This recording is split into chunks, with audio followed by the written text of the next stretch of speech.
স্ক্রিনে এখন একটা ছবি দেখতে পাচ্ছেন, ছবিটার দিকে ভালোভাবে খেয়াল করুন, ছবিটাতে কি কি অবজেক্ট রয়েছে। আর এখন যে ছবিটা দেখতে পাচ্ছেন এটার দিকে একটু খেয়াল করুন। এটা কি একই স্থানে বা একই ফ্রেমের ছবি তোলা? একটা ছবির স্ক্রিনে বিভিন্ন অবজেক্ট থাকতে পারে, অনেক সময় সেটা আপনার কন্ট্রোলে থাকে না যে এই অবজেক্টটা বাদ দিয়ে ছবি তুলবেন, কিন্তু সেই ছবিটাকে এডিট করে এমন সুন্দর করা সেটা কিন্তু আপনার কন্ট্রোলে রয়েছে। আর এটা হচ্ছে মোবাইলের বাই ডিফল্ট এআই একটা ফিচার। তো পুরো ভিডিওটিতে আপনাদের সাথে শেয়ার করব কিভাবে খুব সহজে ছবির এরকম অপ্রয়োজনীয় অবজেক্টগুলো আপনারা ডিলিট করে ছবিটাকে প্রফেশনাল মানে তৈরি করতে পারেন। তো লেটস সি দ্য ভিডিও। ছবি দেখছেন, এই ছবিটার যে উপরের অংশটা এটা আমি চাচ্ছি থাকবে না, জাস্ট এটাকে এভাবে সিলেক্ট করব। সিলেক্ট করার পরে এআই কে কমেন্ট করব ইরেজ করে দেওয়ার জন্য। উপরে ইরেজ চিহ্ন আছে, এখানে ক্লিক করব। দেখেন সে কি করে, মানে চোখের পলকের ভিতরে সেই অবজেক্টটাকে ডিলিট করে দিচ্ছে। এবং এখানে যে পাশের যে সিনারিটা রয়েছে সেই সিনারির মতো একটা সিনারি এখানে ক্রিয়েট করে দিচ্ছে, যেটা কিন্তু কেউই বুঝতে পারবে না যে এখানে অন্য কোনো অবজেক্ট ছিল। দেখেন কারিশমাটা কাকে বলে। এটা কিন্তু ফটোশপে করতে আপনার কয়েক দিন সময় লেগে যেতে পারতো, আর ফটোশপে সবাই কাজ করতে পারে না। দেখেন এইখানে আরেকটা জায়গায় আছে, যে জায়গাটায় আমার যে বেঞ্চ দেখা যাচ্ছে সেই বেঞ্চটাকে আমি মুছে দেবো। জাস্ট এভাবে সিলেক্ট করে দেবো, সিলেক্ট করে ইরেজে ক্লিক করব। এবং পাশের যে জায়গাগুলো রয়েছে সেই জায়গাটাকে আমি জাস্ট ক্লিক করে ম্যাজিক এর মতো সেই জায়গাটা মুছে পাশের যে সিনারি রয়েছে সেই সিনারির মতো একটা সিনারি ক্রিয়েট করে দিবে, যেটা আপনার বা কারো চোখে মনে হবে না যে এটা আসলে অরিজিনাল ছবি না, এডিট করা ছবি। আবার এখানে ক্লিক করলাম, একটা ডাস্টবিন দেখা যাচ্ছে বা বেঞ্চের কিছু অংশ দেখা যাচ্ছে, আমি এটাকেও মুছে দেবো। এটা জাস্ট ভাবে সিলেক্ট করার পরে এটাকে ইরেজ ক্রিয়েট ক্লিক করবে এবং লাস্টে জেনারেট ক্লিক করলে এটা মুছে যাচ্ছে। আমরা মোবাইল গ্যালারিতে চলে যাব।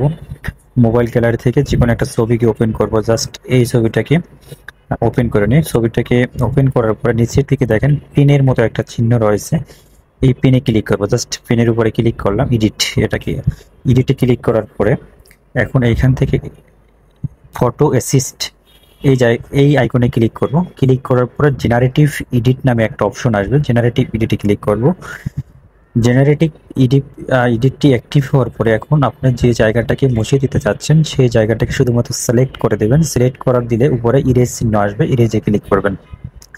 দেখেন এরপর জেনারেটে ক্লিক করতে হবে, তাহলে আপনার নির্ধারিত জায়গাটা সিলেক্ট হয়ে মুছে যাবে এবং পাশের যে সিনারি রয়েছে সেরকম একটা সিনারি তৈরি হবে। দেখেন উপরে একটা বড় জায়গা রয়েছে, যে জায়গাটা আমরা চেঞ্জ করতে চাচ্ছি। আবার ফটো অ্যাসিস্টে ক্লিক করব। এবার এই জায়গাটাকে সিলেক্ট করব। খেয়াল রাখতে হবে জায়গাটাকে সিলেক্ট করার সময় খুব সুন্দর করে সিলেক্ট করবেন, যাতে কোনো ধরনের সিলেকশন বাদ না পড়ে। সিলেক্ট করার পরে আবার এখন ইরেজে ক্লিক করবেন। এটা মূলত এআই এর জেনারেটিভ এডিট। যারা স্যামসাং গ্যালাক্সি বা স্যামসাং সেট ব্যবহার করেন তারা এই ফিচারটা ব্যবহার করতে পারবেন। স্যামসাং সেটের বিল্ড ইন এআই এর মাধ্যমে যে কোনো ছবিকে আপনার এরকম অপ্রয়োজনীয় অংশ মুছে ফেলে ফ্রেমটাকে সুন্দর করে নিতে পারেন। এখানে একটা ছবি দেখেন, আমি এই ছবিটা বের করব। এই ছবিটায় আমার এই ছবির পাশে অনেকগুলো অবজেক্ট রয়েছে, যে অবজেক্টগুলোর প্রয়োজন নেই। এই অবজেক্টগুলোকে ডিলিট করার চেষ্টা করব। দেখেন আমি প্রথমে চাচ্ছি যে ব্যানারটা রয়েছে সেই ব্যানারটাকে ডিলিট করে দেবো। জাস্ট ব্যানারটাকে আমি সিলেক্ট করব। এই যে ব্যানার যে অংশটাকে আপনি ডিলিট করতে চাচ্ছেন বা অন্য কোনো সিনারি যোগ করতে চাচ্ছেন সেটাকে সিলেক্ট করবেন। সিলেক্ট করার পরে এইভাবে এটাকে ইরেজ করে জেনারেটে ক্লিক করবেন। কিছুক্ষণ অপেক্ষা করেন, দেখবেন কারিশমা চলে আসবে।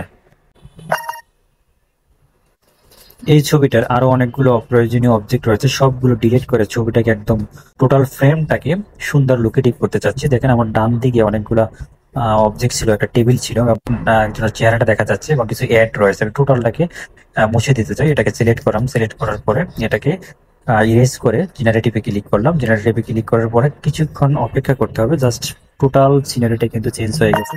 আমার সামনে কিন্তু আরো একটা ব্যাকগ্রাউন্ড রয়েছে, আমি যাচ্ছি এটাকেও মুছে দেবো। জাস্ট এটাকে সিলেক্ট করলাম। সিলেক্ট করে আবার সেম কাজটাই আমরা জাস্ট বারবার করতেছি। শুধুমাত্র আপনাকে সিলেক্ট করে এআই কে দেখিয়ে দিতে হবে যে এই জায়গাটা আপনি মুছে ফেলতে চাচ্ছেন। ওকে, এরপর কপি সেভ দিলে আপনার সেই ছবিটা কিন্তু দেখেন, দুইটা ছবি পার্থক্যটা দেখেন। এই হচ্ছে এডিটের পরের ছবি আর এডিটের আগের ছবিটা দেখেন। এই দুইটা ছবির পার্থক্য দেখে বুঝতে পারবেন কিভাবে এআই নিখুঁতভাবে কাজটা করে দিচ্ছে।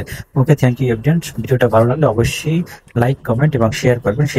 শেয়ার করে অন্যকে দেখার সুযোগ দিবেন এবং নিজের ওয়ালে ভিডিওটি সংরক্ষণ করে রাখবেন। পরবর্তীতে যদি আপনার প্রয়োজন হয় তখন খুঁজে পেতে সহজ হবে। ওকে, থ্যাংক ইউ এভরিওয়ান।